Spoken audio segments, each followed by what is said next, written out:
போக போக எல்லாமே சரியாயிடும். என்னன்னா, நீ அவரை விட நிறைய படிச்சிருக்க, அழகா இருக்க, சம்பளமும் அவரை விட அதிகமா வாங்குற. அந்த தாழ்வு மனப்பான்மை அவருக்கு இருக்குமா? அதனால தான் அப்படி பேசினாரு. போக போக மாறிடுவாரு. நான் ஏன் மாறணும்?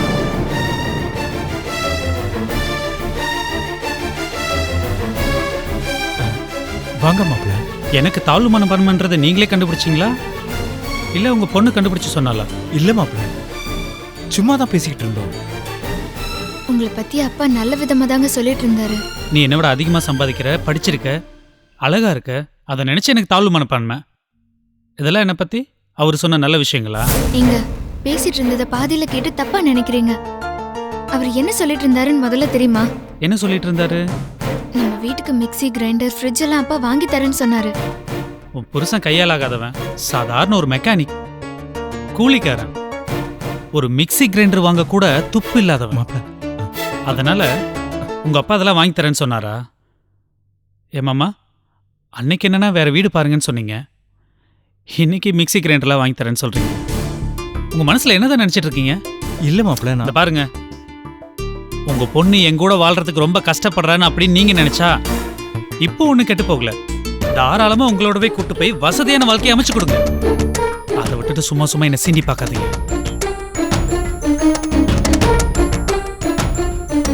ஆரம்பத்துல இருந்தே என்ன தப்பா நினைச்சுக்கிட்டு இருக்கீங்க மாப்பிள்ள. நீங்க நினைக்கிற மாதிரி ஆள் நான் இல்ல. மத்தவங்கள சார்ந்து வாழக்கூடாதுன்னு நினைக்கிற உங்க தன்மானம் எனக்கு பிடிச்சிருக்கு. நீங்க 2 பேரும் சந்தோஷமா இருக்கணும். ஆமாங்க, அப்பா உங்களை பத்தி ரொம்ப உயர்வா நினைச்சிட்டு இருக்காரு. நீங்க அவரை தப்பா நினைக்காதீங்க. கொஞ்ச நேரத்துக்கு முன்னாடி தான் எனக்கு தாழ்வு மனப்பான்மைன்னு இவர் தான் சொன்னாரு. அதை என் காதல கேட்டதுக்கு அப்புறமும் இவர் என்னை பத்தி உயர்வா தான் நினைச்சிட்டு இருக்காருன்னு நான் நினைச்சா நான் தான் முட்டாள்.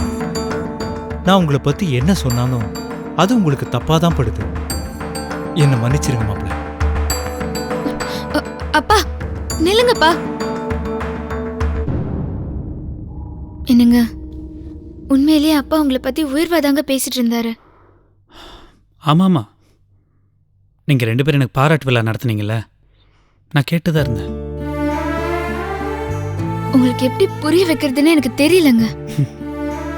இங்க பாரு பிரியா, நான் உன்ன மாதிரி பெரிய படிப்புலாம் படிக்கல. நான் ஒரு படிக்காத முட்டாள். எல்லாமே எனக்கு லேட்டா தான் புரியுது.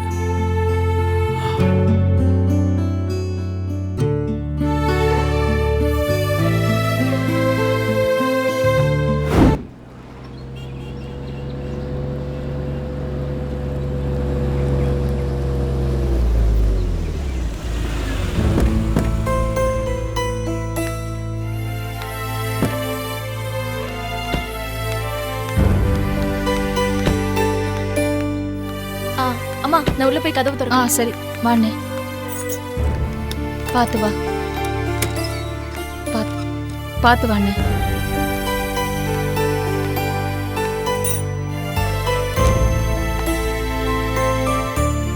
என்னால உங்க எல்லாருக்கும் சிரமம்.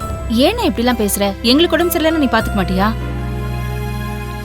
என்னவோ ஞாபகத்துல அந்த சீரக தண்ணியை குடிச்சிட்டம்மா. கொஞ்சம் கவனமா இருந்திருக்கலாம். மாமா, நீங்க என்ன பண்ணுவீங்க? முத்துலட்சுமி நல்லா பிளான் பண்ணி நீங்க குடிக்கிற சீரக தண்ணியில பாய்சனை கலந்துருக்கான். அப்படியே குடிச்சதும் செத்து போயிருந்தா கூட உங்க யாருக்கும் பிரச்சனை இருந்திருக்காது. என்னன்னு? எல்லாரும் போராடியும் உயிரை காப்பாத்தி என்னமா பிரயோஜனம்? 2 கிட்னியும் போயிடுச்சு. எனக்காக நீங்க எல்லாரும் ஹாஸ்பிட்டலுக்கும் வீட்டுக்கும் அலையிறத பார்க்கும்போது ரொம்ப கஷ்டமா இருக்குமா? என்னண்ணே, இத்தனை வருஷமா ஆலமரமா இருந்து இந்த குடும்பத்தை தாங்கி பிடிச்சது நீதானே.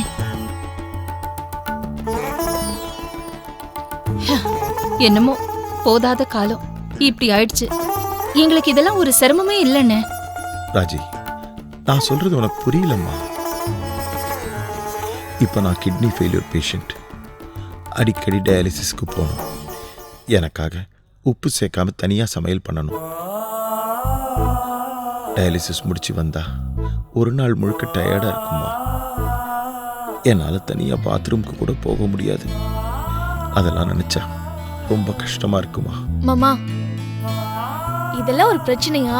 அனாவசியமா யோசிச்சு உடம்புக்கு எடுத்துக்காதீங்க. அண்ணே, பிரச்சனை உன் உடம்புல இல்லைண்ணே, எல்லாம் உன் மனசுல தான் இருக்கு. நீ டாக்டரா இருக்கிறது தான் பெரும் பிரச்சனையே. ஒரு பேஷண்ட்டுக்கு என்னென்ன தெரியணுமோ அதை மட்டும்தான் டாக்டர் சொல்லுவாரு. ஆனா இப்ப நீயே பேஷண்டா இருக்க, எல்லா விஷயமும் உனக்கு தெரிஞ்சிருக்கு. அதனால நீ கண்டதையும் நினைச்சு குழப்பிக்கிற. Ignorance is bliss. சில நேரங்கள்ல முட்டாளா இருக்கிறதும் ஒரு வரம் தானே. சுஷ்மாக்கு சீக்கிரமே கல்யாணத்தை முடிச்சிடலான்னு இருந்தோம். இன்ஸ்பெக்டர் மயில்வாகனம் வீட்டில் இருந்து கூட வந்து பேசிட்டு போயிட்டாங்க. எனக்கு மட்டும் இப்படி ஆகாமல் இருந்திருந்தா மற்ற விஷயங்களை சட்டுப்புட்டுன்னு பேசி முடிச்சிருக்கலாம். இந்நேரம் அந்த வீட்டுக்கு கல்யாண கலை வந்திருக்குமா? என்னால நடக்கிறது ஒரு நல்ல காரியம் நின்று போச்சு. மாமா, நீங்க இப்படி இருக்கும்போது வானத்துல இருந்து ராஜகுமாரனே வந்தாலும் இந்த கல்யாணம் வேண்டாம். முதல்ல நீங்க நல்லபடியா வாங்க, அதுக்கப்புறமா கல்யாணத்தை பத்தி பேசலாம். என்னம்மா நீ விவரம் தெரியாத பொண்ணா இருக்கியே. 2 கிட்னியும் ஃபெயிலியர் ஆயிடுச்சுன்னா வாழ்க்கை முழுக்க இப்படியே தம்மா ஓட்டணும். இதுக்கு மேல நான் குணமாவன் நம்பிக்கிட்டு இருக்காத. என்ன மாமா அது? ஒரு டாக்டரா இருந்துட்டு இப்படியா பேசுவீங்க? கிட்னி ஃபெயிலியர்னா என்ன? டிரான்ஸ்பிளான்டேஷன் செஞ்சா எல்லாம் சரியாயிடும். மா, நீயாவது மாமா கிட்ட சொல்லக்கூடாதா? நான் என்னடி சொல்றது? அவரே ஒரு டாக்டர், அவருக்கு தெரியாதா என்ன? வா, எனக்கு கிட்னி டிரான்ஸ்பிளான்டேஷன் வேண்டாம்மா.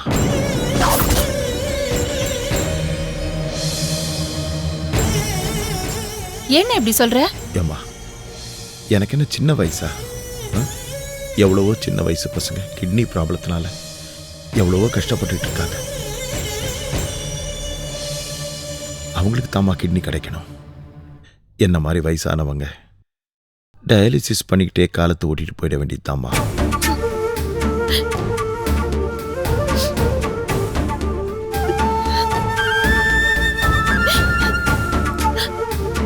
அண்ணா, உனக்கு ஒண்ணு சாகுற வயசு இல்லைன்னு உன்னை நாங்க அப்படியே விட்டுற மாட்டோம். இங்க இல்ல, உலகத்துல எந்த மூலைக்கு உன்னை கொண்டு போயாவது கண்டிப்பா நான் உன்னை காப்பாத்திடுவேன்னு. உன்னை நான் அவ்வளவு சீக்கிரம் சாக விட மாட்டேன்னு. இது பாரு, எவ்வளவு வேணாலும் செலவாகட்டும், உன்னை குணப்படுத்தாம எனக்கு தூக்கமே கிடையாதுன்னு. இது சத்தியம். ஆமாண்ண. ராஜி, ப்ளீஸ்மா அழாதம்மா. நீ அழுதா என்னால தாங்கிக்க முடியாதுமா. போன இது பாரு, இந்த மாதிரி மனசு நோகுற மாதிரி பேசக்கூடாதுன்னு. இது பாரு, நீ தைரியமா இருன்னு. ப்ளீஸ் எங்களை அழ வைக்காதன்னு. இந்த மாதிரி பேசவே பேசக்கூடாது நீ. சரிம்மா, அழாத ப்ளீஸ்.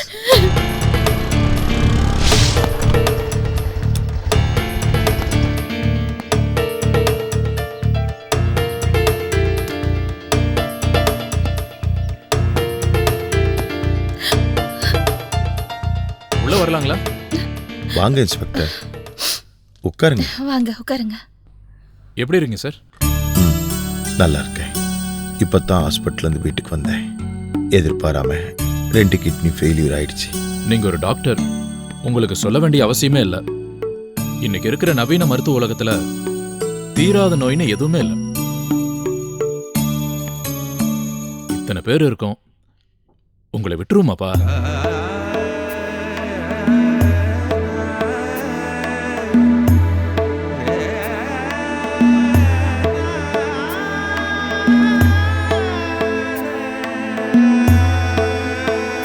என்ன சொன்னீங்க? அப்பா என்ன சொன்னீங்க? ஆமாப்பா.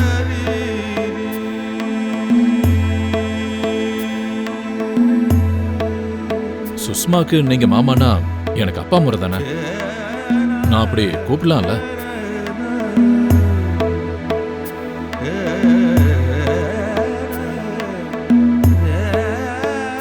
ஏன்பா அப்படி கேட்குற? நீ என்ன அப்பான்னு கூப்பிட்டது எனக்கு எவ்வளோ சந்தோஷமா இருக்கு தெரியுமா?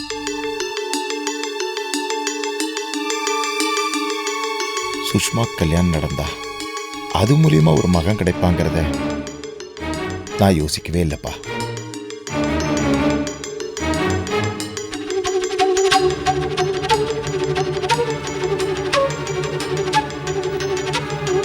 உன் பொண்ணு நம்ம வீட்டுக்கு வந்த நேரம் என் பொண்ணு என்கிட்ட வந்து சேர்ந்துட்டா. இப்போ எனக்கு ஒரு மகனும் கிடைச்சாச்சு. அண்ணே, உன் மருமக சுஷ்மா அதிர்ஷ்டசாலிதான். நீ கண்டிப்பா சீக்கிரமா குணமாகத்தான் போற. வீட்டில் அம்மா, அக்கா, மாமா எல்லாரையும் விசாரிச்சேன்னு சொல்லுப்பா. கண்டிப்பா சொல்றேன். உங்களை பார்க்கணும்னு சொல்லிக்கிட்டு தான் இருக்காங்க. கட்டாயம் ஒரு நாளைக்கு வீட்டுக்கு கூட்டிட்டு வாங்க. எனக்கு இப்படிலாம் நடக்காம இருந்திருந்தா நிறைய நல்ல விஷயங்கள் நடந்திருக்கும். எல்லாம் தடைப்பட்டு போச்சு. என்னப்பா நீங்க இந்த நேரத்துல போய் ஏதோ பேசிக்கிட்டு? நீங்க எதை பத்தியும் கவலைப்படாதீங்க. நல்லா ரெஸ்ட் எடுங்க. உங்க ஹாஸ்பிட்டலுக்கு வந்து எத்தனை பேர் குணமாயிட்டு போறாங்க. நீங்க ஹாஸ்பிட்டல் ஆரம்பிச்சவர் எத்தனை பேர் இருக்கும்ல. நாங்க நீங்க பூர்ண குணமா தான் போறீங்க. மயில், உங்க வாய் முகூர்த்தம் பலிக்கட்டும். அப்பா லேட் ஆச்சு. வீட்டுக்கு போயிட்டு ஸ்டேஷனுக்கு போகணும். நான் கிளம்புறேன். வரேங்க. ம். மயில, என் மருமகிட்டையும் சொல்லிட்டு போப்பா. எங்கப்பா, அவங்க தான் போலீஸ்னாலே பயப்படுறாங்களே. அவங்களுக்காகவே நான் யூனிஃபார்ம்ல இங்க வரதில்ல. இப்பெல்லாம் போலீஸ பார்த்தா பயப்படுறது இல்ல. அப்படியா சுஷ்மா? கேட்கவே ரொம்ப சந்தோஷமா இருக்கு. காவல்துறை உங்க நண்பங்கிறத இப்பவாவது ஒத்துக்கிறீங்களா? அடேங்க அப்பா, ஸ்மைல் பண்ணிட்டாங்க. வரேங்க, வரேன்ப்பா. சரி.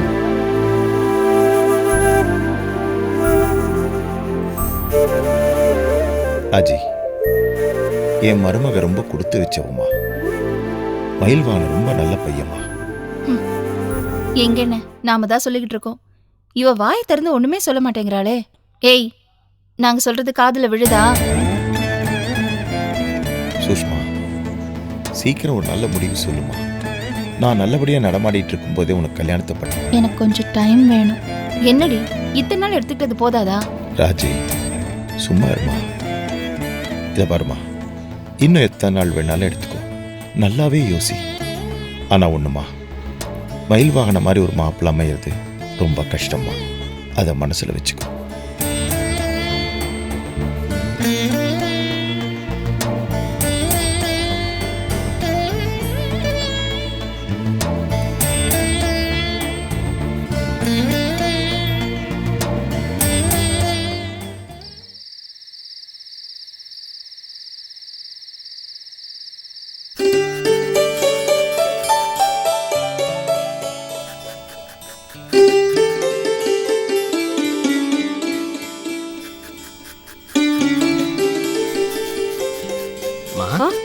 எல்லாரும் சாப்பிட்டு முடிச்சாச்சு. நீ யாருக்கு கேரட் துருவிட்டு இருக்கிற? அதா குஷி லஞ்சுக்கு கேரட் சாதம் கலந்து கொடுக்க சொன்னா. காலையில டைம் இருக்காது, அதான் இப்ப செய்விட்டு இருக்கேன். ஓ, ஆமா, குஷி தூங்கிட்டாளா? தூங்கிட்டாத்த. ஆ, ஐயோ அத்தை, நீங்க எதுக்கு இதெல்லாம் பண்றீங்க? கொடுங்க, நான் பண்றேன். இல்ல பரவாயில்லம்மா, முடிஞ்சு போச்சு, அவ்வளவுதான். குஷிக்கு அவ பாட்டி சமையல் தான் பிடிக்கும். நீ உள்ள புந்து கெடுத்துறாத.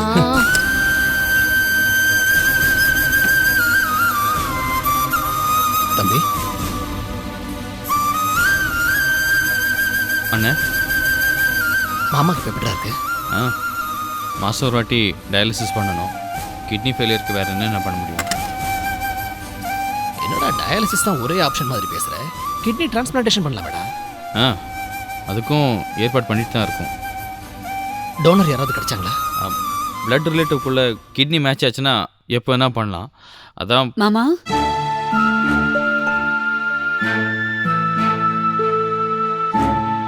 நான் ராஜி, சுஷ்மா, நாங்க 3 பேருமே நாளைக்கு டெஸ்ட் எடுக்க போறோம். வழக்கமா ஒரு டோனர் கிடைக்கிறதே கஷ்டம்.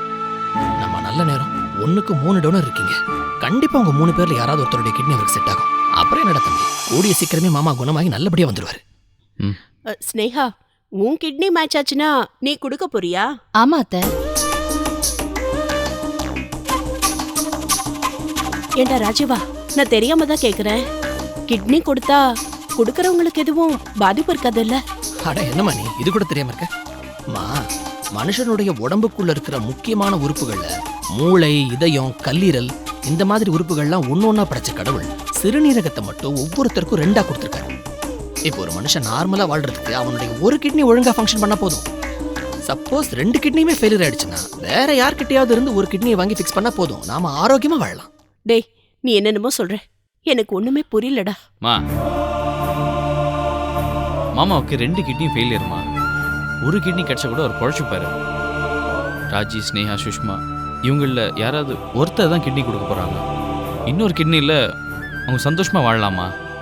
இதில் எந்த பிரச்சனையும் கிடையாது. ஒரு கிட்னியோட இருக்கலாம், எல்லாம் சரிதான். ஆனா கிட்னி எடுக்க ஆபரேஷன் பண்ணுவாங்க. ஆபரேஷன் பண்ணாம எப்படி ஆர்கனை டிரான்ஸ்பிளான்ட் பண்ண முடியும்? கொஞ்சம் படிச்ச மாதிரி பேசு. அது இல்லைங்க, ஸ்னேகாக்கு சின்ன வயசு, இன்னும் குழந்தை கூட பிறக்கல. இந்த சமயத்துல ஆபரேஷன் பண்றது சரியா இருக்குமா? இந்த கிட்னி டிரான்ஸ்பிளான்டேஷன்ங்கிறது மேஜர் ஆபரேஷனுங்க. குளோரோஃபார்ம் கொடுப்பாங்க. இந்த மாதிரி ஆபரேஷன்ல என்ன வேணாலும் நடக்கலாம். எல்லாத்துக்கும் மேல இந்த ஆபரேஷன் பண்ணா காலம் பூரா புடவையை கட்ட முடியாது. இடுப்புல பெரிய தழும்பு இருக்கும். வெளியில தெரிஞ்சா அசிங்கமா இருக்கும். துவாரகேஷ், உங்க அண்ணி சொல்றது கேட்டா பயமா இருக்குடா.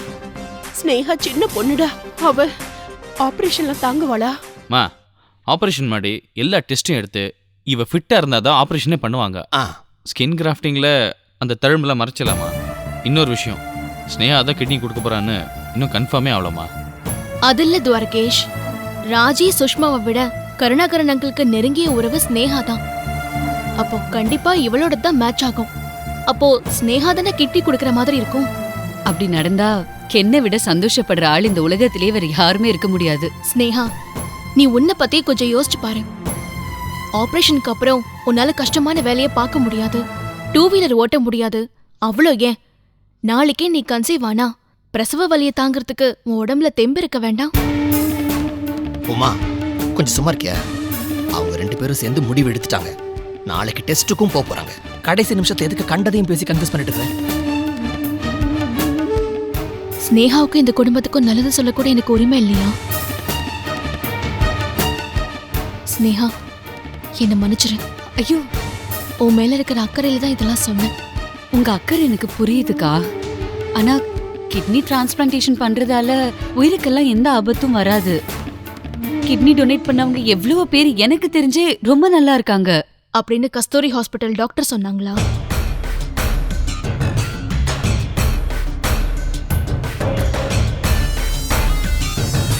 ஹாஸ்பிட்டல் சேர்மனை காப்பாத்துறதுக்கு அவங்க அப்படிதான் சொல்லுவாங்க. நாம தான் கொஞ்சம் உஷாரா இருக்கணும் ஸ்னேகா.